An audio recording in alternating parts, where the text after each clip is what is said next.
আসসালামু আলাইকুম রহমতুল্লাহি ওবারাকাতু। প্রিয় বন্ধুরা, আশা করছি আল্লাহ সুবহানাহু তাআলার অশেষ রহমতে আপনারা সকলেই ভালো আছেন। প্রিয় বন্ধুরা, আজ মঙ্গলবার। যদি আল্লাহ সুবহানাহু তাআলার এই নামটি 101 বার পাঠ করতে পারেন বা চুপি চুপি পড়েন, ঋণ পরিশোধ হবে, ভাগ্য খুলে যাবে আল্লাহর রহমতে ইনশাআল্লাহ। এই আমলটি যারা করেছে ইনশাআল্লাহ সবাই ভালো ফলাফল পেয়েছে। এখন আমলটি আপনারা কিভাবে করবেন? আজ মঙ্গলবার, এই আমলটি আপনারা সন্ধ্যায় বা সারাদিনে যে কোনো একটি টাইমে আপনারা করতে পারেন। তো সবচেয়ে ভালো সময় হচ্ছে মাগরিবের আজানের আগে। ওই সময়টাতে যদি আপনি এই আমলটি করতে পারেন। ইতিমধ্যে এই আমল পেয়ে অনেকে ফলাফল পেয়েছেন, অনেকেই বলেছেন, তাই আপনাদের সামনে আমলটি তুলে ধরার চেষ্টা করছি। তো আমাদের জীবনে অনেকেই এমন রয়েছে যে ঋণে ভরপুর হয়ে গেছে।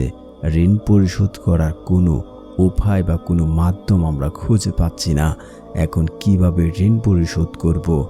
ভাগ্য তো কবেই চলে গেল, ভালো কিছু হচ্ছে না।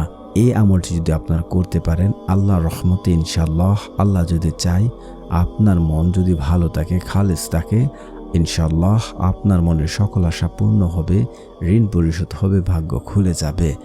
আমলটি করতে হলে আপনাকে কিছু শর্ত মানতে হবে।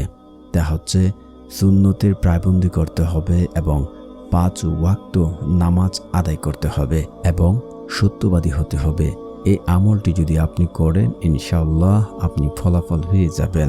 আমলটি আপনাকে করতে হবে, মাগরিবের আগেও করতে পারেন এবং মঙ্গলবার সকালেও করতে পারেন এবং আপনি রাত্রির শেষ প্রহরে আপনি আমলটি করতে পারেন।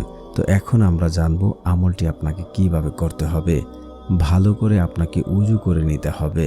উজু করার পর আল্লাহ সুবহানাহু তাআলার এই নামটি আপনাকে 101 বার পাঠ করতে হবে।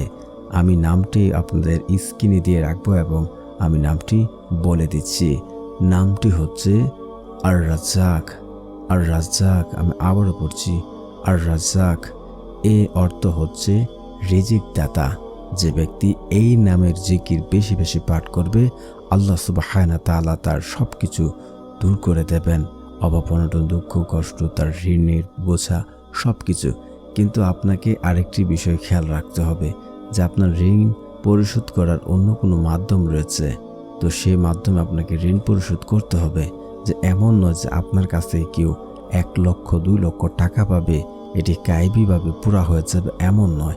আল্লাহ সুবহানাহু তাআলা এমন কিছু পথ নির্দেশনা আপনাকে দেখিয়ে দিতে পারে, আপনার মনে জাগ্রত হতে পারে। সেই পথ মাফিক চললে ইনশাআল্লাহ আপনার ঋণ এবং আপনার ভাগ্য খুলে যেতে পারে। তো এই জিনিসটা আপনাকে বিশ্বাস রাখতে হবে। আপনি শুধু আমল করলেন আর হয়ে যাবে, বিষয়টা এমন নয়। আমল করার ফলে হয়তো আল্লাহ সুবহানাহু তাআলা আপনার মনে এমন কিছু তৈরি করে দেবেন যার দ্বারা আল্লাহ সুবহানাহু তাআলা রহমতে আপনার ঋণগুলো দূর হয়ে যাবে ইনশাআল্লাহ।